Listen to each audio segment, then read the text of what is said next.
পিছনে কোনো টপিকের উপর কারো কোনো প্রশ্ন থাকে বা কোনো কিছু পড়তে গিয়ে বুঝো নাই আবারও বলার প্রশ্ন থাকে, মিড টার্ম নিয়ে কোনো আলোচনা থাকে, সেগুলো আমরা করতে পারি। এমনিতে প্রবলেমের জন্য আমি তো বলছিলাম যে আজকে যে 5:40 যে ইয়েটা আছে, কুইজটা আছে, এটা কুইজ, তারপরে আমরা হাফ এন আওয়ারের মতো প্রবলেম সলভিং এর জন্য সময় নিব। ওকে, তো সেখানে 2 সেশন একসাথে থাকবে, কাজে ওইখানে আমি একসাথেই প্রবলেম সলভিংটা দেখাতে যাচ্ছি। স্যার এখন স্যার তাহলে মিড সম্পর্কে একটু আলোচনা করলে ভালো হয় sir. Review of the overall syllabus বলো আবার একবার বলো স্যার, ওই যে মিড সম্পর্কে, মিড এক্সাম সম্পর্কে যদি একটু আলোচনা করতেন। ওকে ওকে, সো মিড হচ্ছে তোমাদের কনভেনশনালি যে প্রসেস সেরকমই। তোমাদের 4টা প্রশ্ন থেকে তোমাদেরকে 3টা অ্যান্সার করতে হবে, যেখানে তোমাদের 2টা থাকবে মানে কম্পালসারি, আর হচ্ছে বাকি একটা মধ্যে চয়েস থাকবে। হ্যাঁ, সো ওইভাবেই তোমাদেরকে স্যার কম্পালসারি গুলো কোন চ্যাপ্টার থেকে আসবে স্যার? ওরকম ফিক্স করা নেই, কারণ সিলেবাস তো তাহলে খুব বড় না। সিলেবাস যদি চিন্তা করো, সিলেবাস ছোট, কারণ চ্যাপ্টার 1 এবং 3 তে খুব বেশি কিছু নাই। আমরা সিলেক্টিভ কয়েকটা টপিকই চ্যাপ্টার 1 এবং 3 থেকে পড়াইছি। চ্যাপ্টার 1 এবং 3 পুরোটা না। চ্যাপ্টার 1 এ এমনিতেই খুব বেশি কিছু নাই। চ্যাপ্টার 3 থেকে যেগুলো কমিউনিকেশন ইঞ্জিনিয়ারিং এর সাথে কানেক্টেড, এরকম সিলেক্টেড কয়েকটা জিনিস পড়ানো হয়েছে। মেইনলি চ্যাপ্টার 4টাই আমরা ডিটেইলসে কভার করছি। ওকে, তো সেই হিসাবে আমরা যদি চিন্তা করি যে তোমার টোটাল সিলেবাসের 50% কিন্তু এটা না। থিওরিটিক্যালি হচ্ছে প্রথম 7 সপ্তাহে, মনে করো আমি যদি চিন্তা করি যে প্রথম মানে মিড টার্মের আগে পুরো সিলেবাসের অর্ধেক, পরে বাকি অর্ধেক, সেভাবে যদি চিন্তা করা হয় তাহলে কিন্তু না। আসলে এটা হচ্ছে হয়তো পুরো সিলেবাসের 40%, বাকি 60% হচ্ছে মিড টার্মের পরে। কারণ শুরুর দিকে আমরা যেহেতু ফান্ডামেন্টাল অনেকগুলো কনসেপ্ট আছে, একটা কোর্সের শুরুর দিকে হচ্ছে একটু স্লো আগাইতে হয়, কারণ ফান্ডামেন্টাল কনসেপ্টগুলো যেন সবাই বুঝে আগাইতে পারে। সে কারণে ফান্ডামেন্টাল কনসেপ্টের মধ্যে আমরা কিছু সময় দিছি। প্রথমে এক সপ্তাহ ওইদিকে চলে গেছে। তো যে কারণে প্রথম 1-2 সপ্তাহ আমরা যেহেতু ফান্ডামেন্টাল কনসেপ্টের উপর জোর দিছি, এই কারণে প্রথম দিকে হচ্ছে আমরা ইফেক্টিভলি ওই জিনিসগুলাকে স্পিডের চেয়ে আমরা ওইদিকে মানে নজর দিছি বেশি। তো এই কারণে এটা টোটাল সিলেবাসের এটা কিন্তু 40%, বাকি 60% হচ্ছে মিড টার্মের পরে। তো সেই সেন্সে এটা কিন্তু সিলেবাস হিসেবে অনেক বড় সিলেবাস না। ফ্রিকোয়েন্সি মডুলেশন সহ শেষ করে দিতে পারলে মিড টার্মের আগে ভালো হইতো, তাহলে আলাদা কমিউনিকেশনটা শেষ হয়ে যেত, শুধু ডিজিটালটা থাকতো মিড টার্মের পরে। এনিওয়ে, এখন যেটা আছে এটাই তোমাদের সিলেবাস। তো এখান থেকেই তোমাদের মিলিয়ে ঝুলিয়ে 4টা কোশ্চেন হবে, সেখানে মধ্যে হচ্ছে তোমাদের অপশন থাকবে আর কি।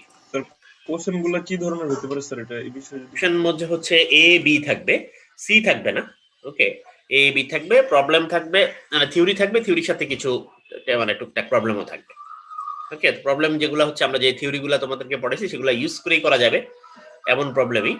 আর কোশ্চেনগুলাও মোটামুটি যা আমরা পড়াইছি সে রিলেটেডই, কিন্তু একেবারে সবসময় যে একেবারে স্ট্রেট ফরওয়ার্ড, হ্যাঁ, মানে ব্যাপারটা সবসময় তা না। হয়তো তুমি জিনিসটা বুঝছো কিনা, ওকে, সেটা যাতে প্রমাণিত হয় প্রশ্নের মাধ্যমে বা তোমার অ্যান্সারের মাধ্যমে, সেইভাবেই প্রশ্নটা আসবে আর কি। যে জাস্ট মেয়ারলি মুখস্থ করে একটা জিনিস অ্যান্সার লিখে দিচ্ছ সেরকম না। তুমি মানে ব্যাপারটা বুঝছো এবং বুঝেই প্রশ্নটা অ্যান্সার করতেছো, মানে এরকমই হয়তো কিছুটা প্রশ্নটা থাকবে আর কি। তোমাদের তো জানো যে তোমাদের তো কোর্স আউটলাইন দেওয়া হয়েছে, সেখানে যে সিও গুলো আছে, তো সেই সিওর মধ্যে মোস্টলি হয়তো CO1, CO2, ওকে, এই দুইটার মধ্যেই পড়ছে মিড টার্মের আগের অংশটা। এই রিলেটেড জিনিসপত্রগুলাই CO1 এবং CO2 সাথে লিঙ্ক যেগুলা, সেগুলাই মূলত থাকবে। ওকে, এবং ওই যেটা বললাম যে এ এবং বি থাকবে প্রতিটা কোশ্চেনের মধ্যেই, এবং একটা হচ্ছে হয়তো থিওরি, আর একটা হচ্ছে হয়তো কিছুটা প্রবলেম ঘেঁষা। সেটা প্রবলেম গুলা নট নেসারালি অনেক জটিল বড় কোনো ক্যালকুলেশন না, সিম্পলি হয়তো একটা সিগন্যালের স্কেচ ড্র করা বা কিছু একটা কাইন্ড অফ ড্রয়িং টাইপের জিনিসপত্র। ওকে, একটা জিনিসের ফুরিয়ার ট্রান্সফর্ম ড্র করা বা এর ধরনের কোনো একটা ব্যাপার, যেটা মানে কয়েকটা প্রবলেম দেখাইলে তোমরা বুঝতে পারবা। আর কিছু আমরা দেখাইছি অলরেডি থিওরি পড়াইতে গিয়ে, আর টুকটাক এগুলো আমরা দেখাইছি বিভিন্ন সময়। তো ওই রিলেটেড জিনিসপত্রই থাকবে, অনেক জটিল কোনো ম্যাথমেটিক্যাল ক্যালকুলেশন এই কোর্সে নাই।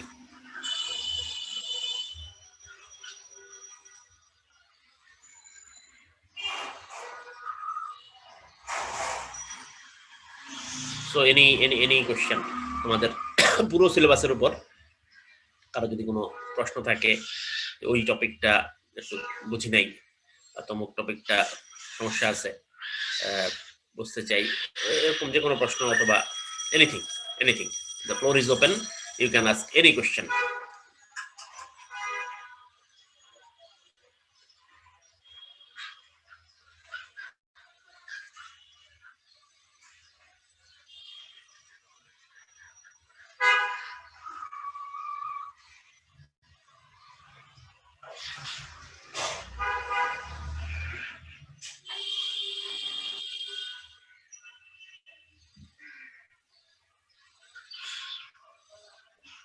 স্যার বলো। স্যার আপনি যে বইয়ের টপিক গুলো মানে স্লাইডে বলে দিয়েছিলেন যে বইয়ের এইগুলা পড়তে হবে এই টপিক গুলা, স্যার ওই কোশ্চেন তো ওই রিলেটেড হবে তাই না? হ্যাঁ হ্যাঁ, ওই রিলেটেড।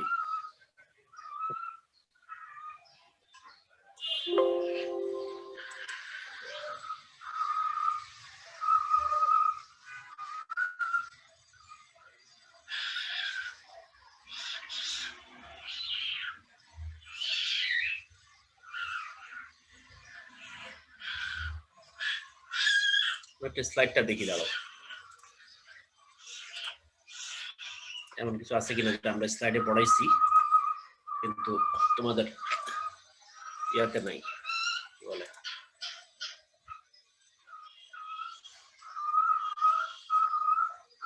সরি মানে স্লাইডে নাই কিন্তু আমরা পড়াইছি, এরকম দু একটা জিনিস থাকতে পারে।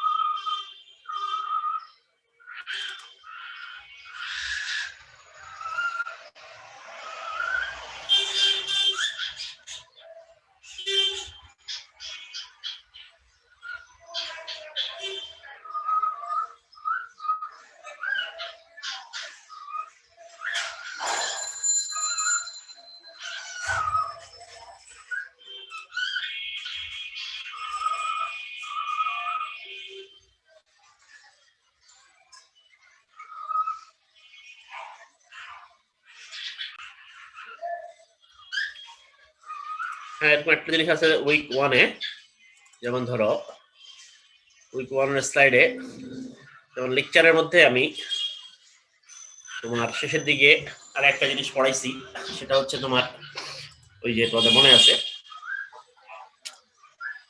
স্লাইড হচ্ছে এখানেই শেষ, ক্লাসিফিকেশন অফ সিগন্যালস। দেখাই, দেখতে পাচ্ছ সবাই? এটা হচ্ছে উইক 1-এর স্লাইড, এটা স্লাইড এখানে শেষ, কিন্তু এরপরে আমি একটা জিনিস পড়াইছি যেটা স্লাইডে নাই, সেটা হচ্ছে যে তোমার ওই যে সিগন্যাল পাওয়ার এবং সিগন্যাল ব্যান্ডউইথ, এটা যে ইন্টারচেঞ্জেবল, ওই যে একটা ফর্মুলা ছিল না, একটা ফর্মুলা আছে, মনে আছে কিনা আমার জানি না। হ্যাঁ জি স্যার। যে SNR2 = SNR1 to the power B1/B2, তাই না? জি স্যার। রাইট, তো ওইটা কিন্তু বইও আছে, চ্যাপ্টার 1-এ বইয়ের মধ্যে ওইটা আছে। ওকে, তো এটা আমি একটু দেখাই, মনে করো বইয়ে যদি যাই তোমাদের সুবিধার জন্য। প্লাস এরপর আরেকটা জিনিস পড়াইছি, সেটা হচ্ছে শ্যানন সিকুয়েশন, মনে আছে না? জি sir, Shannon b equation, log to 1 plus c SNR. Right, এই দুইটা জিনিস কিন্তু স্লাইডের মধ্যে নাই। ওকে, কিন্তু আমরা পড়াইছি। ওকে, তো এই দুইটা জিনিস আমি শুধুমাত্র এটাই ডিফারেন্স দেখতে পাচ্ছি যে একমাত্র এই দুইটা জিনিসই হচ্ছে স্লাইডে নাই, কিন্তু চ্যাপ্টার 1-এর অংশ, যেগুলো আমরা মানে পড়াইছি। এছাড়া বাকি সবকিছুই কম বেশি স্লাইডে আছে, মানে আমি যা পড়াইছি সেগুলো স্লাইডে আছে, আর স্লাইড থেকে দেখে বইও আছে। ওকে, খুলি বইটা। ওকে,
যে বই আমি দেখতে পাচ্ছি যে 1.3, এটা যে 4th এডিশন যদি ধরি, হ্যাঁ, তাহলে হচ্ছে যে 1.3 সিগন্যাল ব্যান্ডউইথ এবং পাওয়ার, হ্যাঁ, এই রিলেটেড আলোচনা। ওকে, সো আমরা যেটা আলোচনা করছি যে সিগন্যাল ব্যান্ডউইথ এবং পাওয়ার কি ইন্টারচেঞ্জ করা যায়, সেটা এখানেই আছে আলোচনাটা। ওকে, আর তারপরে যে চ্যানেল ক্যাপাসিটি এবং data rate C equal to B log 1 plus SNR এটা আছে এখানে। ওকে, তো 1.3.1 1.3.2 এই দুইটা জিনিস, এই দুইটা সেকশন হচ্ছে স্লাইডে আমি দেখাই নাই কিন্তু আমি ক্লাসে পড়াইছি। ওকে, এর এক্সাম্পল হিসেবে এটাও আসছে যে এই জিনিসটা পড়াইছি না। হ্যাঁ, Power output modulation. জি স্যার। হ্যাঁ, একটুখানি দেখাইছি মানে কেন আসলে পাওয়ার মানে বাড়াইলে কমাইলে কি ইফেক্ট, তাই না? জি স্যার। যে পিসিএম এবং পিএম একটার মধ্যে পাওয়ার বেশি লাগে, একটার মধ্যে পাওয়ার কম লাগে, কিন্তু একটার মধ্যে ব্যান্ডউইথ লাগে বেশি, একটার মধ্যে লাগে কম, তাই না? যেটাতে পাওয়ার বেশি সেটাতে ব্যান্ডউইথ কম, যেটাতে পাওয়ার কম লাগে সেটাতে ব্যান্ডউইথ বেশি লাগে, তাই না? জি স্যার। এই এই এই এই জিনিসগুলো হচ্ছে স্লাইডে নাই, কিন্তু আমরা এটা একটু দেখাইছি। ওকে, এগুলো স্লাইডে আছে, যে রিজেনারেটিভ রিপিটার আছে না, জি স্যার। ফিগারগুলো আছে না স্লাইডে? জি স্যার। ঠিক আছে, তো এগুলো স্লাইডে আছে, তার মানে 1.2.2 পর্যন্ত আছে। এরপরে 1.2.3, তারপরে 1.2.4 1.2.4 বা 1.2.3 কিন্তু এই চ্যাপ্টারের মূল আলোচনা না, মনে রাখতে হবে। এগুলো কিন্তু A to D কনভার্সন কিংবা এই যে এই ধরনের জিনিস যেগুলা পাস কোড মডুলেশন, এগুলো কিন্তু সব ডিজিটাল মডুলেশনের বিষয়। এগুলো হচ্ছে অনেক পরে, আরো চ্যাপ্টার 6-7 এর দিকে গিয়ে আমরা পড়বো। এখানে হচ্ছে ওই যে মানে পিএম এবং পিসিএম, তার মধ্যে একটাতে পাওয়ার বেশি লাগে মানে কিন্তু ব্যান্ডউইথ কম লাগে, এটা বোঝানোর জন্য এই দুইটা জিনিস আলোচনায় আনছে, বুঝতে পারছো? কাজে এখান থেকে কোনো পিসিএম কি এই প্রশ্ন তোমাকে করা হবে না, বা পিসিএম তোমাকে বুঝাতে বলা হবে না। আলাদা করে ডিজিটাল কনভার্সন কিভাবে হয় এটা এখান থেকে এই প্রশ্ন করা হবে না তোমাকে। কথাটা বুঝতে পারছো? কারণ আলাদা করে ডিজিটাল কনভার্সন কিংবা পিসিএম এই চ্যাপ্টারের মুখ্য বিষয় না। এখানে শুধুমাত্র একটা বিশেষ জিনিস বুঝাইতে গিয়ে এটাকে এক্সাম্পল হিসেবে আনছে। ওকে, সেটা তুমি বুঝতে পারলেই হলো যে কিভাবে হচ্ছে পিসিএম এবং পিএম এর মধ্যে মানে পাওয়ার এবং ইয়ার কম বেশি হয়। আন্ডারস্টুড? সেদিক থেকে মানে মেইনলি এই 1.3 টাই 1.3 রান্ডার আছে, 1.3.1 1.3.2। ওকে, বাস এই 1.3 টাই আমি দেখতে পাচ্ছি মূলত, মানে স্লাইডে নাই। আর তার বাইরে হয়তো 1.2.3 এবং 1.2.4টা জাস্ট মানে বোঝার জন্য ইউ ক্যান রিড। এর বাইরে বাকি সমস্ত কিছুই মানে স্লাইডে আছে, অর্থাৎ আমি লেকচারে পড়াইছি, কিন্তু স্লাইডে তো আছে কি জাস্ট মানে মেইন পয়েন্টগুলো, তাই না? ক্লাসে তো আমি একটু ডিটেলস পড়াইছি, তো সেই ডিটেলসটা বুঝতে হলে তোমাকে একটু বইয়ে যেতে হবে। ওকে, দ্যাটস ইট। আর আমি তো হচ্ছে বলছি যে তোমার মিড টার্মের আগেই মানে এই বন্ধের মধ্যে এই শুক্র শনি রবি 3 দিন বন্ধ আছে, এর মধ্যে আমি সবগুলা ক্লাস মানে ইয়ে করবো, রেকর্ডিং ক্লাসরুমে আপলোড করে দিব। ওকে জি স্যার। জি জি স্যার। স্যার। এগুলো তো সাইজ বড় বড়, তো অনেকগুলা ক্লাস, এগুলো আপলোড করতে একটু সময় দরকার। সো আই নিড টাইম, আমি এই সময়ের মধ্যে আপলোড করে দিব।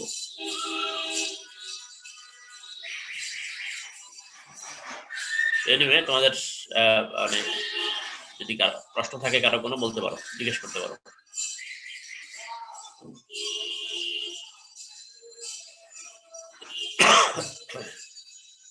একটু বুঝে অ্যান্সার করতে হবে, এই ধরনের কিছু প্রশ্ন থাকবে, কেমন? কাজে এই জিনিসগুলো বোঝার মতো করে পড়াশোনা করো।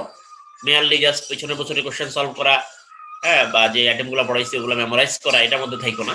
কারণ যেটা বলছি যে বুঝলে তোমার দুই দিকেই লাভ। বুঝলে তুমি মানে বুঝলাও, আবার ঠিক মতো অ্যান্সারও করতে পারবা।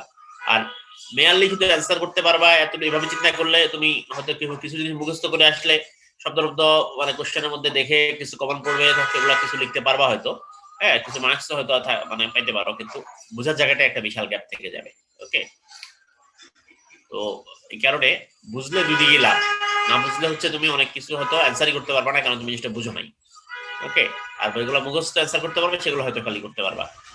ওকে, পিওর অ্যাবসলিউট থিওরি যেটা, হ্যাঁ, কিন্তু যেগুলো তোমাকে একটু বুঝে অ্যান্সার করার বিষয়, এটা তুমি যদি ব্যাপারটা না বুঝো তাহলে কিন্তু তুমি অ্যান্সার করতে পারবা না। তো সেই কারণেই বোঝাটা হচ্ছে সবচেয়ে গুরুত্বপূর্ণ। এগুলো ফান্ডামেন্টাল কোর্স, এগুলোতে কনসেপ্ট ক্লিয়ার না থাকলে পরবর্তী সময়ে অন্যান্য কোর্সে গিয়ে তোমার অসুবিধা হবে। বা যেটা বললাম যে তুমি as you are going to be an electrical engineer, তোমার ইলেকট্রিক্যাল ইঞ্জিনিয়ারের মানে ফান্ডামেন্টাল বিষয়গুলো, এটা কমিউনিকেশন হোক, পাওয়ার হোক, কিংবা ইলেকট্রনিক্স হোক, সেগুলো ফান্ডামেন্টাল বিষয়ে তোমার ধারণাটা স্বচ্ছ থাকা উচিত, কনসেপ্টটা ক্লিয়ার থাকা উচিত। শুধু মার্কস পাওয়ার জন্য পড়াশোনা করা উচিত না, তাইলে বরঞ্চ মার্কসটা কিংবা জিপিএটা বরঞ্চ অনেক সময় আন্ডারস্টিমেটেড হয়। কারণ জিপিএ ভালো কিন্তু সে একটা সহজ প্রশ্ন উত্তর দিতে পারতেছে না, তখন বরং মানুষ সেটাকে আরো মানে আন্ডারস্টিমেটেড হইতে দেখে।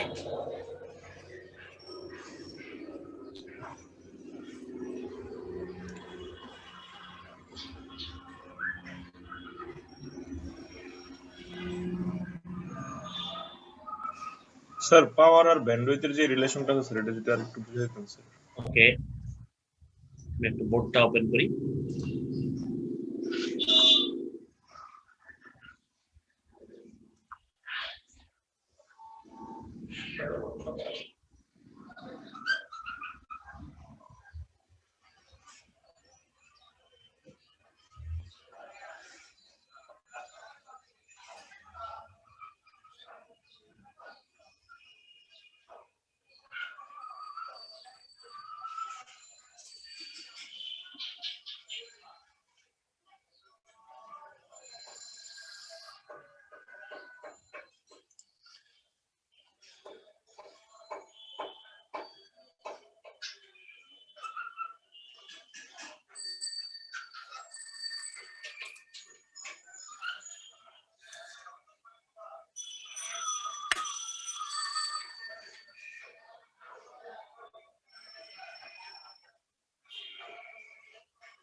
বোর্ড শেয়ার দিলাম, সবাই কি দেখতে পাচ্ছ?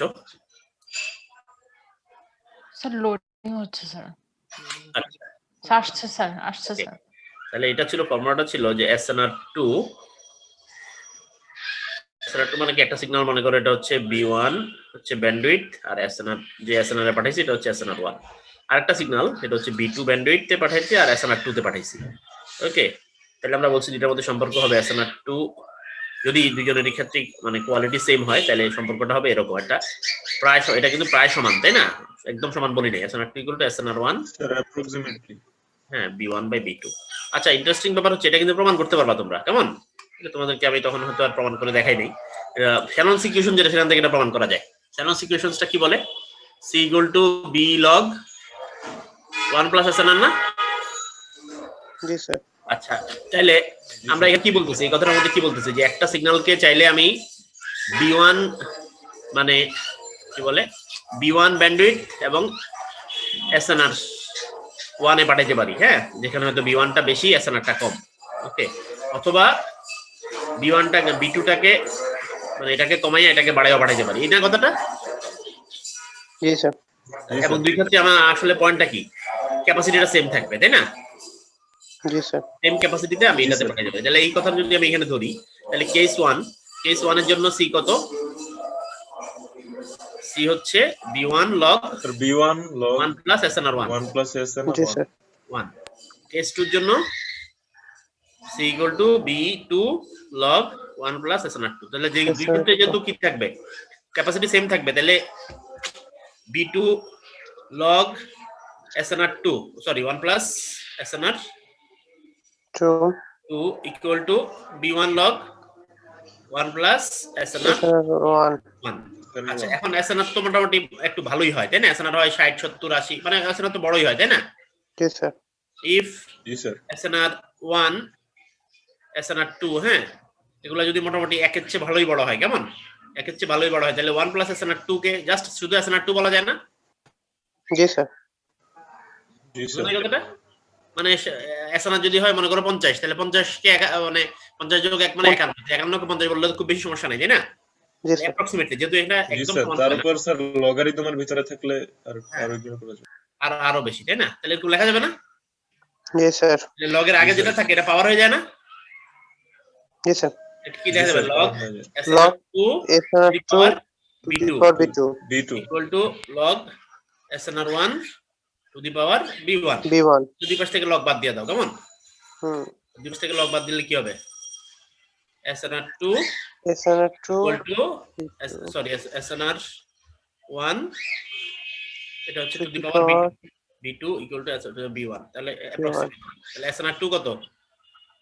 SNR1 to the power b1 by b2 না b1 by b2 পাওয়ারের পাশ থেকে জি, পাশে স্যার। চলে গেলে নিচে চলে আসে না জি স্যার তাহলে এটা কিন্তু প্রমাণ হয়ে গেল তাই না জি স্যার হুম বুঝছো জি স্যার ওকে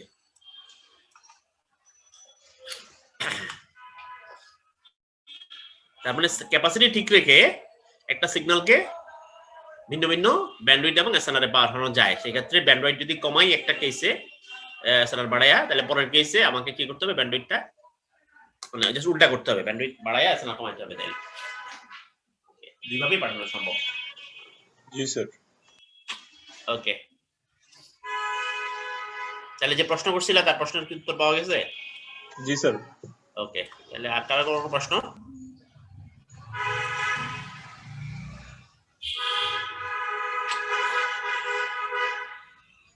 স্যার বলো স্যার ডিএসবি এসসি কি স্যার ডাবল ব্যালেন্স নাকি সিঙ্গেল ব্যালেন্স আচ্ছা ডিএসবিএসসি না জি স্যার ডিএসবিএসসি এম তো তোমরা আমাকে বলো যে ডাবল ব্যালেন্স আর সিঙ্গেল ব্যালেন্সের মধ্যে পার্থক্য কি স্যার ডাবল ব্যালেন্স হলো দুটো ইনপুট আর সিঙ্গেল ব্যালেন্সের একটা ইনপুট না না না ইনপুট কেমনে একটা হয় ইনপুট একটা হলে কোনো কাজ হবে দুই ক্ষেত্রে তো ইনপুট সবসময় ইনপুট দুইটাই এমটি এবং কসমোগ্যাসিটি জি স্যার এটা হচ্ছে আউটপুটের মধ্যে গিয়া ডিফারেন্স তাই না আউটপুটে হচ্ছে ডাবল ব্যালেন্সডে হচ্ছে মানে সিঙ্গেল ব্যালেন্সডে গুণফল প্লাস মানে output required output plus one of the input হ্যাঁ হয় MT or MT cos omega CT plus cos omega CT কেমন মানে আমার উদ্দিষ্ট যে সিগন্যাল সেটা plus one of the input থাকবে জি স্যার তাইলে সেটা হচ্ছে কি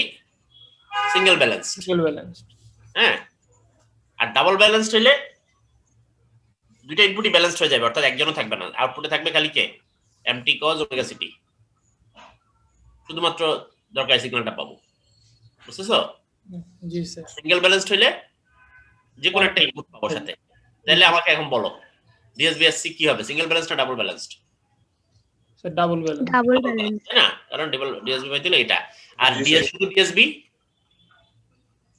শুধু ডিএসবি হচ্ছে single balance single Single balance কারণ ডিএসবি শুধু ডিএসবি তে এটা থাকে তাই না MT cos omega CT plus carrier carrier carrier হচ্ছে ওয়ান অফ দ্য ইনপুট তাই না তাহলে আবার modulator signal plus one of the input থাকতেছে এই কারণে এটা সিঙ্গেল ব্যালেন্স মডুলেশন লাগবে বুঝো নাই জি স্যার বুঝতে পারছি থ্যাংক ইউ ওকে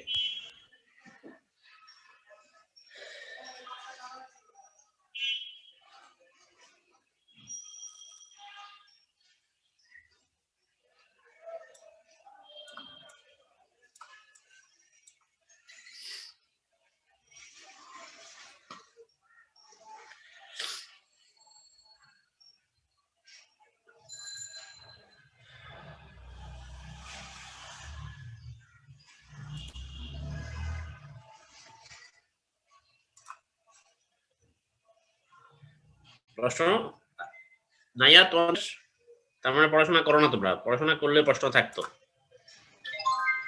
পড়তে গেলে প্রশ্ন আসবেই যখন তুমি একটা জিনিস পড়তে যাবা তখন 16 আনা বুঝবা না জায়গা জায়গায় যখন মনে হবে আছে এটা কি ওইটা কি হ্যাঁ তখন প্রশ্ন আসে আর যদি না পড়ো বই থেকে তখন প্রশ্ন আসবে না তো তোমরা তো ওই যে একবারে মিড টার্মের আগে গিয়ে পড়াশোনা করো আর ফাইনালের আগে গিয়ে পড়াশোনা করো তোমাদেরকে যে বলছি আমি যে সপ্তাহে সপ্তাহে যেটা পড়াই ওইটা ওই সপ্তাহে শুক্র শনির মধ্যে একবার একটা চোখ বোলাবা জাস্ট কিচ্ছু না একদম কিচ্ছু না খালি বই থেকে ওই সেকশনটা রিডিং পড়বা এটাতে যে কি উপকার হয় এটা মানে একবার যে এটার মজাটা পাবা যে এটা বুঝবা সে এটা বেনিফিটটা বুঝতে পারবা ওকে আর একটা জিনিস রিডিং পড়তে এমন কোনো হাতি গোড়া সময় লাগে না তুমি যদি সপ্তাহে পড়ো একটা ক্লাসে তো আমি একটা জিনিস বুঝাইতে গিয়ে অনেক সময় যায় কিন্তু বইয়ের মধ্যে তুমি তো ওইটা আসলে খুব বড় সেকশন না হয়তো 1-2 পৃষ্ঠার যে একটা জিনিস হাইস্ট 2-3 পৃষ্ঠা তার মধ্যে অনেক কিছুই দেখবা যে ফিগার আর মানে ডায়াগ্রামে চলে গেছে টেক্সট লেখা আছে হয়তো সব বেশি হলে 1-1.5 পৃষ্ঠা 2 পৃষ্ঠা 1-2 পৃষ্ঠা টেক্সট পড়তে এমন কোনো সময় কিন্তু লাগে না ওকে আধা ঘন্টা 1 ঘন্টা হাইস্ট ওকে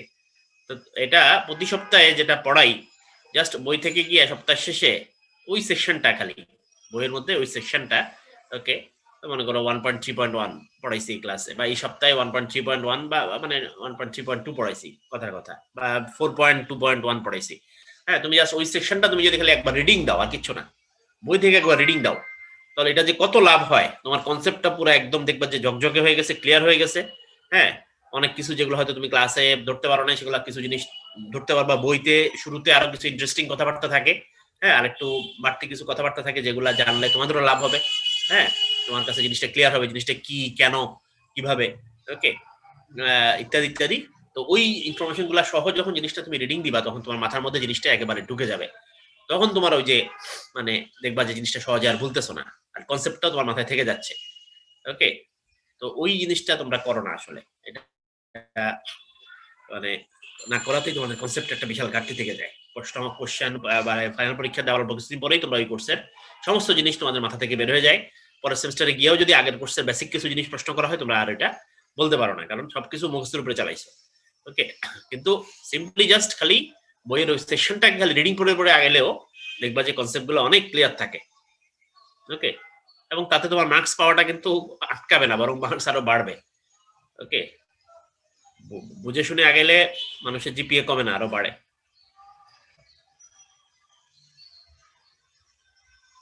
সেই জন্য এই বই থেকে সেকশনগুলো রিডিং পড়াটা, এই অভ্যাসটা করার চেষ্টা করো। যারা এটা করবা তারা এটা বেনিফিটটা বুঝবা। ওকে, এটাতে অনেক লাভ হয়, এটাতে অনেক লাভ হয়। তুমি এটা কনসেপ্ট দেখবা যে অনেক ক্লিয়ার হয়ে যাবে, এবং তখন জিনিসটা তুমি সহজে আর ভুলবা না। তো সেটার বেনিফিট পরীক্ষাতেও পাবা। আবার কোর্স শেষ হয়ে যাওয়ার পরেও দেখবা যে মৌলিক বিষয়গুলো মাথায় থেকে গেছে, এটা তোমাকে পরবর্তী সময় হেল্প করবে।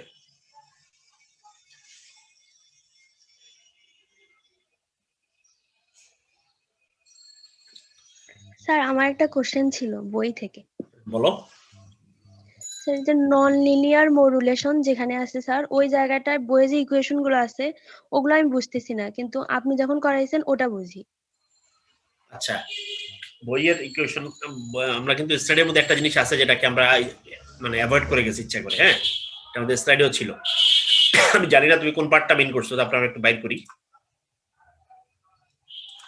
স্যার বইয়ের ফিগার 4.3। বুঝছি, আমি আসতেছি। ফোর্থ এডিশন তো নাকি? এডিশন না? জি স্যার, জি স্যার। দেখি একটু।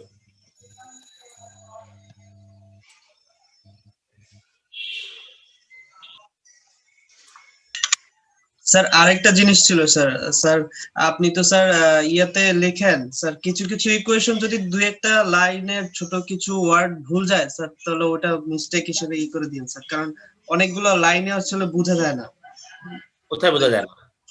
যেমন স্যার আপনি যতদিন ক্লাস করছেন স্যার, মাঝে মাঝে কিছু কিছু লাইন আর কি মানে কিছু ওয়ার্ড যেমন বোঝা যায় নাই, ওইভাবে আমরা খাতায় উঠাইছি, তো ওইভাবেই তো আমরা পরীক্ষার সময় লিখবো। না, ওইভাবে লেখা যাবে না, তোমাকে বইয়ে যেতেই হবে। Class lecture is class lecture. Class lecture থেকে হুবহু তুলে দিবা ভুল সহ, এটা হবে না। এর মানে হচ্ছে তুমি বইয়ে যাও নাই। বুঝতে পারছো কথাটা? ক্লাস লেকচারে তো আমি একটা জিনিস বোর্ডে লেখার সময় আমার হালকা ভুল হইতে পারে, তোমার তুলার ক্ষেত্রে ভুল হইতে পারে, তাই না? ওই জিনিস তো রেফারেন্স না। ক্লাস লেকচার হচ্ছে শুধুমাত্র জিনিসটা বোঝার জন্য, হ্যাঁ, এবং বইয়ের কোন জায়গা থেকে জিনিসটা পড়ানো হচ্ছে সেটা সেই রেফারেন্সটা পাওয়ার জন্য। At the end of the day বই হচ্ছে তোমার রেফারেন্স, মনে রাখতে হবে। আদারওয়াইজ বইয়ের কোনো মূল্য থাকে না। কোনো মানুষই, আমরা টিচাররা কেউই বই যে লিখছে তার চেয়ে বেশি জ্ঞানী না। আমি তো কোনো বই লিখতে পারি না, পারছি আমার জীবনে? বলো, এত বড় একটা বই লিখতে পারছি যেটা ইউনিভার্সিটিতে টেক্সট বই হিসেবে পড়ায়। তাহলে আমার লেকচার বা যে কোনো টিচারের লেকচার বা প্রফেসরের লেকচার কিভাবে এই টেক্সটের চেয়ে সুপিরিয়র হবে বলো? নো ওয়ে, তাই না? তো কাজেই মানে অবশ্যই আমি যদি বইকে ইগনোর করি আর শুধুমাত্র লেকচার নোট এগুলোর উপর ডিপেন্ডেন্ট থাকি, তাহলে কিন্তু এভাবে পড়াশোনা হবে না। মনে রাখতে হবে, লেকচার ইজ লেকচার। লেকচার হচ্ছে তুমি একা একা বই পড়ে বুঝতে পারবা না, তোমার পক্ষে এটা সম্ভব না। লেকচার হচ্ছে সেটা তোমাকে হেল্প করার জন্য, যে so that you can understand this topic. Okay, কিন্তু তুমি যখন পড়বা ফাইনালি পরীক্ষার জন্য, তুমি শুধুমাত্র ক্লাস লেকচার বেস পড়াশোনা করবা না। কারণ ক্লাসটা, আমি তো তোমাদেরকে অনেকবার বলছি যে ক্লাসে আমি অল্প কিছু কথা লিখি, সমস্ত টিচারই, শুধু আমি বলে কথা না। কোন টিচারের পক্ষে সমস্ত কথা সে মুখ দিয়ে যা বলে সব কি বোর্ডে লেখা সম্ভব? বলো,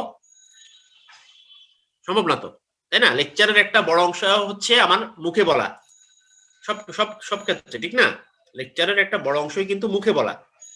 একটা অংশ হচ্ছে ইকুয়েশন জাতীয় জিনিসপত্র হইলে সেগুলো হচ্ছে বোর্ডে লেখা হয়, এটা ক্লাসরুমে হোক, ফিজিক্যাল ক্লাসরুমে হোক, অথবা অনলাইনে হোক, নাকি? তাহলে আমি যে কথাগুলো মুখে বলছি সেগুলো কোথায় আছে বলো? সেগুলো তো তোমার খাতায় নাই। এখন তুমি যদি শুধুমাত্র খাতার উপর ডিপেন্ডেন্ট করো, খাতার মধ্যে আছে কিছু কিওয়ার্ড, কিছু ইকুয়েশন, কিছু ফিগার, এর বাইরে আমি যে আশেপাশে আরো গোস্ত মাংস অ্যাড করছি সেগুলো কিন্তু তোমার খাতায় নাই। সেগুলো কোথায় আছে? সেগুলো আছে বইতে। ওকে, কাজেই তুমি যদি শুধুমাত্র মানে খাতা ডিপেন্ডেন্ট হও তাহলে কিন্তু আলটিমেটলি এটা যথেষ্ট না, কারণ খাতাটা হচ্ছে তোমার কঙ্কাল। আমি যে বোর্ডে যেগুলো লিখতেছি ওটা হচ্ছে স্কেলেটনটা। ওই স্কেলেটনের চারপাশে কি আছে? গোস্ত মাংস আছে। লেকচারের মধ্যে আমি সেই জিনিসটা আরো কথা বলতেছি, অনেকগুলো বুঝাই দিচ্ছি। ওকে, অনেকগুলা ভার্বালি অনেক কিছু বলতেছি। তো সেই ভার্বাল জিনিসটা কিন্তু তুমি আমার কথা শুনে শুনে প্রতিটা বাক্য বা সেন্টেন্স শব্দ লেখা তোমার পক্ষে সম্ভব না। ওকে, তো সেটা রিকল করতে পারবা তুমি যখন আবার বইতে যাবা তখন।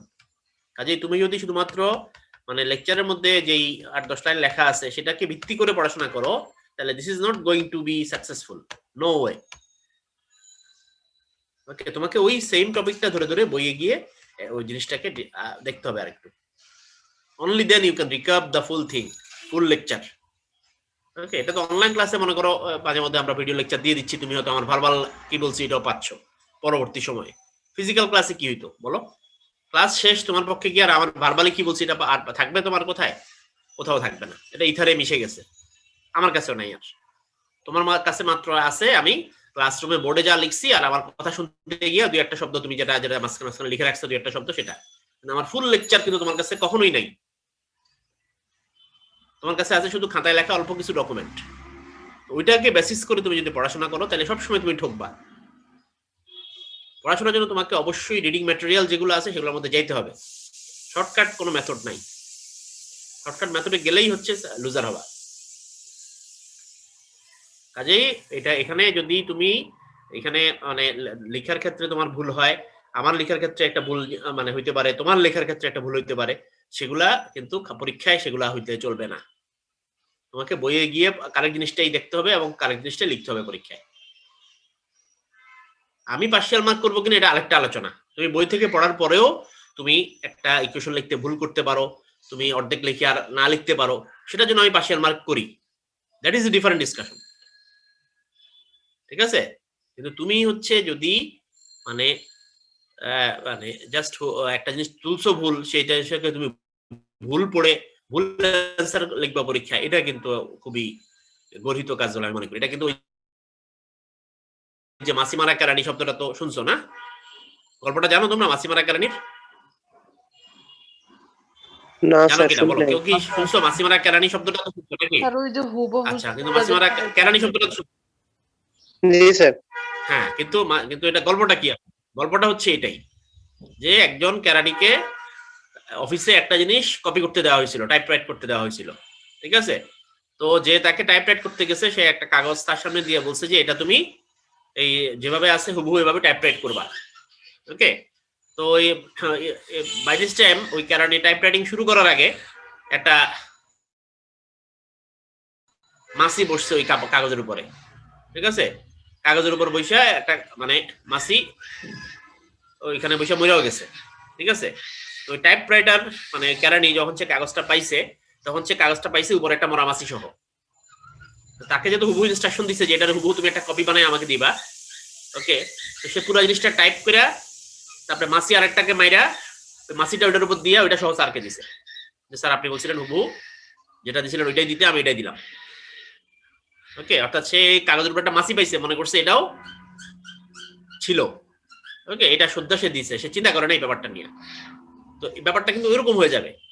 ওকে, যে টিচার হচ্ছে তুলতে গিয়া মানে আগের লাইনে পরিষ্কার লেখা আছে এমটি, পরের লাইনে টিচার লেখার সময় এমটিটা লেখা নাই বা এম লেখা ব্র্যাকেটে টি দেয় নাই। ওকে, তুমিও সেভাবে তুলছো এবং পরীক্ষায় তুমি এভাবে লিখছো। That means you didn't think. বুঝতেছো আমার কথাবার্তা? ওকে, কারণ এই ধরনের মিস্টেক তো প্রতিনিয়ত হয়। আমরা যখন একটা ক্লাস নেই প্রতিনিয়ত আমাদের এই ধরনের মানে কি বলে টাইপো হয়। টাইপো মানে হচ্ছে রাইটিং এরর। ওকে, আমি একটা ইকুয়েশন লিখলাম এই লাইনে mt cos ওমেগা সিটি, হ্যাঁ, প্লাস সামথিং সামথিং, অনেক বড় ইকুয়েশন। পরের লাইনে আমি লেখার সময় mt লেখার সময় দেখা গেল আমি হচ্ছে এখানে টিটা লিখতে ভুলে গেছি, বা আমি এমনি লিখা cos ওমেগা সিটি লিখে চলে গেছি, বা এখানে আমি তাড়াহুড়া করে লিখতেছি, পরের লাইনে লিখছি mt cos omega C plus etcetera etcetera, অথবা টি আর প্লাস মিশে গেছে, বোঝা যাচ্ছে না। হ্যাঁ, তুমিও পরবর্তী সময়ে এমটি কজ ওমেগা সি লিখলা, ঠিক আছে, এমটি কজ ওমেগা সি লিখলা, তাহলে এটা হবে MT cos omega C T. কিভাবে এমটি কজ ওমেগা সি হয় বলো? আমার কথাটা বুঝতেছো নাকি? জি স্যার, একটা টি যদি ভুলে না দিই স্যার তাহলে হবে। রাইট, হ্যাঁ, কারণ এটা তোমার আনথিঙ্কিং মুখস্থ করাটা প্রমাণ করে, আর কিছু প্রমাণ করে না, ঠিক আছে। এটা তুমি বুঝো নাই যে এটা এখানে MT cos omega C T আছে, এই পরের লাইনে MT cos omega C T হবে। হ্যাঁ, এখানে এমটি কজ ওমেগা সি হওয়ার কোনো কারণ নাই। এখানে যদি এমটি কজ ওমেগা সি লেখা থাকে আমার খাতায়, তাহলে হয় আমি ভুল তুলছি, নয় স্যার ভুল তুলছে, ভুল লিখছিল। এত না বুঝো, আর তুমি খাতা দেখে দেখে মুখস্থ করে MT cos omega C T মুখস্থ করো, আর সেটা লেখো যে প্রথম লাইন হচ্ছে MT cos omega C T plus dot dot dot, পরের লাইন হচ্ছে MT cos omega C plus dot dot dot. এই ধরনের পড়াশোনার কোনো মূল্য নাই। আন্ডারস্টুড? জি স্যার। তো এগুলা সতর্ক থাকতে হবে, কেমন?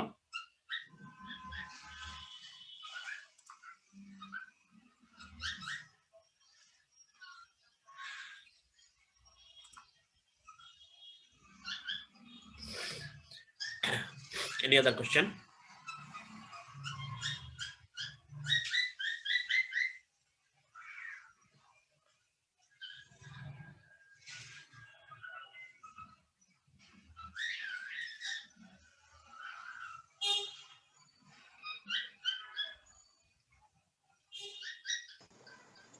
স্যার এই যে ডায়োড ব্রিজ আর হচ্ছে রিং মডুলেটর, এই দুইটার মধ্যে যদি পার্থক্যটা যদি স্যার একটু আরেকবার বলতেন স্যার।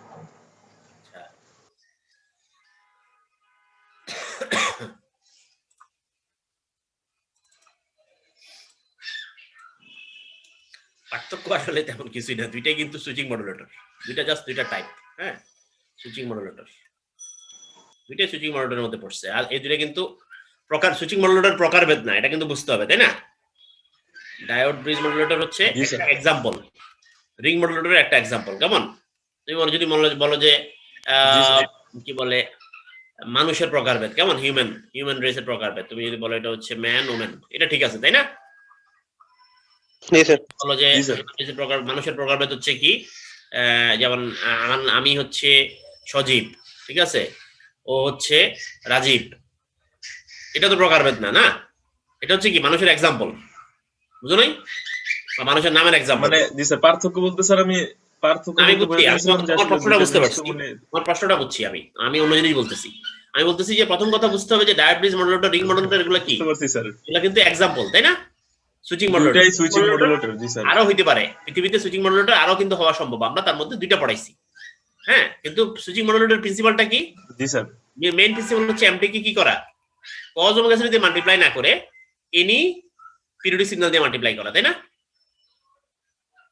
জি স্যার, জি sir, period t equal to 1/fc, 1/fc, এটা হলো সুইচিং মডুলেটর প্রিন্সিপাল। তো এই প্রিন্সিপাল ইউজ করে আমরা সুইচিং মডুলেটর ব্যবহার করি। তার মধ্যে আমরা যে পার্থক্য যেহেতু জিজ্ঞেস করছো, ডায়োড ব্রিজ মডুলেটরে আমরা যেই পিরিয়ডিক সিগন্যালটা ইউজ করি সেটা হচ্ছে এরকম WT মানে ইয়ে ধরনের 1010, তাই না? 1010, জি স্যার, এটা হচ্ছে ডায়োড ব্রিজে, ঠিক আছে। আর রিং মডুলেটরে যেটা ইউজ করি সেটা হচ্ছে এরকম 1 2 -1, ওকে, 1 - 1। তো এখন আমাদের দরকার হচ্ছে এই ধরনের একটা সিগন্যাল জেনারেট করবে এরকম একটা সার্কিট, আর এটার জন্য দরকার হচ্ছে এরকম একটা সিগন্যাল জেনারেট করবে এরকম একটা সার্কিট। তাহলে ডায়োড ব্রিজ মডুলেটর সার্কিটের মাধ্যমে আমরা এই জিনিসটা জাস্ট তৈরি করি, কেমন? সুইচটার মাধ্যমে। আর রিং মডুলেটরের সুইচটার মাধ্যমে আমরা এই ওয়েভটা তৈরি করি। ওকে, তাহলে পার্থক্য যদি বলো তাহলে প্রিন্সিপালের দিক থেকে দুইটাই সেম, খালি দুইটাতে ভিন্ন দুইটা পিরিয়ডিক সিগন্যাল দিয়ে মাল্টিপ্লাই করতেছি, কেমন? একটাতে এটা দিয়ে, একটাতে এটা দিয়ে, এবং এই দুইটা ভিন্ন সিগন্যাল হওয়ার কারণে এটা জেনারেট করা সার্কিট আলাদা, এটা জেনারেট করা সার্কিট আলাদা, ঠিক আছে। এরপরে কেউ যদি সূক্ষ্ম পার্থক্যে যেতে চায়, হ্যাঁ, লেম্যান সুলভ পার্থক্যে, ওগুলো আসলে কোনো পার্থক্য না, কেমন? যেমন ধরো যে মানে আমি যদি দুইটা মানুষের পার্থক্য বলতে যাই তাহলে হচ্ছে মৌলিক পার্থক্যের মধ্যে যেতে হবে, তাই না? কেউ যদি মৌলিক পার্থক্যের মধ্যে যেতে না গিয়া বলে, আমি তোমাকে কেউ বললো যে আচ্ছা এই দুইটা মানুষের মধ্যে পার্থক্য বলো তো, ঠিক আছে, তুমি মূল পার্থক্যে গেলে না, তুমি যদি বলো যে হ্যাঁ একজন হচ্ছে সাদা শার্ট পরে আছে, একজন লাল শার্ট পরে আছে, এটা তো পার্থক্য না, এটা তো সাময়িক, এটা তো আজকে পরে আছে কালকে সে নাও পরে থাকতে পারে, তাই না? ওকে, তো এখানে পার্থক্যগুলো বলতে আমরা যদি মৌলিক পার্থক্য বুঝি তাহলে পার্থক্য হচ্ছে এই জায়গায় যে দুইটা ভিন্ন পিরিয়ডিক সিগন্যাল জেনারেট করতেছে তারা, কিন্তু এমনিতে এটার কম্পোনেন্ট হচ্ছে মানে এখানে 4টা ডায়োড হচ্ছে এভাবে আছে, ওইখানে 4টা ডায়োড ওইভাবে আছে, এগুলো পার্থক্য না। এখানে ট্রান্সফরমার ইউজ করি, ওইখানে ট্রান্সফরমার ইউজ করি না, এগুলাও খুব মৌলিক পার্থক্য না আসলে। কারণ এটা তো সার্কিট, জাস্ট সার্কিটের প্রয়োজনে আমি যা দরকার সেগুলো লাগাইছি, বুঝছো? ওগুলো হচ্ছে মানে ওই ক্লাস 5, 6, 7, 8 এর বাচ্চারা পার্থক্য লিখতে গেলে যেভাবে লিখে সেই ধরনের পার্থক্য।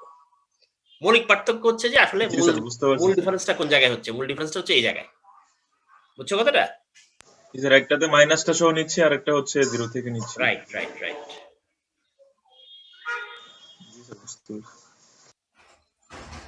এই জন্য এটা ফুরিয়ার সিরিজ করলে যা আসতেছে এটা ফুরিয়ার সিরিজ একটু ডিফারেন্ট। এটা ফুরিয়ার সিরিজ হচ্ছে হাফ প্লাস 2/π প্লাস একটা জিনিস, আর এটা হচ্ছে 4/π। ব্র্যাকেটের মধ্যে যা আছে ব্র্যাকেটে কিন্তু দুইটাই সেম, বুঝছো? জি স্যার। ডিফারেন্স হচ্ছে এই জায়গায়। একটার মধ্যে একটা কনস্ট্যান্ট টার্ম প্লাস 2/π আছে, একটার মধ্যে এটা আছে। ওকে, এখানে একটা ইন্টারেস্টিং জিনিস আছে, সেটা হলো এটা যদি তোমরা বুঝতে পারো আর কি, যে mt plus cos omega ct, এখানে একটা ইন্টারেস্টিং জিনিস হচ্ছে তুমি কিন্তু মানে DSBM কেমন, DSBM যদি করতে যাও মানে যে ক্যারিয়ার সূত্র যেটা পাঠাইতে হয় সেটা করতে গেলে কিন্তু এটাই লাগবে, এটা দিয়ে পারবা না।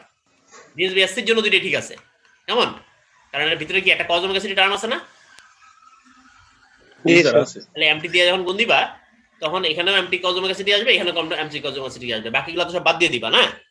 জি স্যার। তো DSBM বানাতে গেলে তো সব বাদ দিবা না, সাথে একটা a cos ওমেগা ct লাগবে না? এই কলম করে লাগবে। তাহলে a cos ওমেগা ct একটা সিঙ্গেল cos ওমেগা ct দরকার হলে তোমার এখানে একটা কনস্ট্যান্ট লাগবে। জি স্যার। কনস্ট্যান্ট থাকলে না তুমি এদিক থেকে mt প্লাস এই ক্ষেত্রে আমাদের ডায়োড মডুলেটর লাগবে। রাইট, এখানে এই হাফের কারণে স্যার ডায়োড ব্রিজটা হলে আমাদের জন্য ভালো হবে। এক্স্যাক্টলি হাফের কারণে একটা সিঙ্গেল cos ওমেগা ct পাইবা।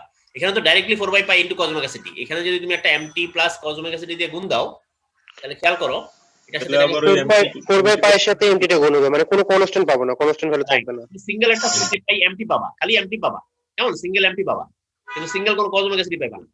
বুঝো না এই কথাটা? জি স্যার। জি স্যার। এইগুলা কিন্তু খুব সিম্পল লজিক, যেটা তুমি নিজে চিন্তা করলে কিন্তু একটু বুঝতে পারো যে আমার হচ্ছে DSBM এর জন্য এটা দরকার। ওকে, এই ফুরিয়ার সিরিজ করলে যেটা হয় এটার দিকে তাকালে বুঝতে পারবা, বুঝছো? তাহলে দেখো এগুলা কিন্তু এমন না যে একদম রকেট সায়েন্স, হাতি গড়া কোনো ব্যাপার না, সামান্য একটু থট অ্যাপ্লাই করলে এগুলো বোঝা যায়।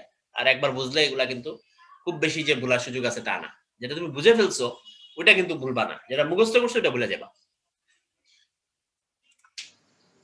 জি স্যার।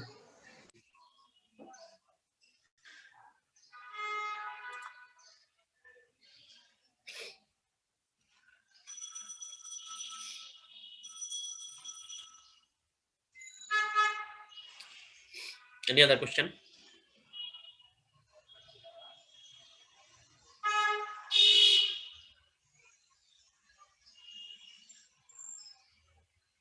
ঠিক আছে, যদি কারো কোনো প্রশ্ন না থাকে তাহলে আমরা আজকে শেষ করে দিব।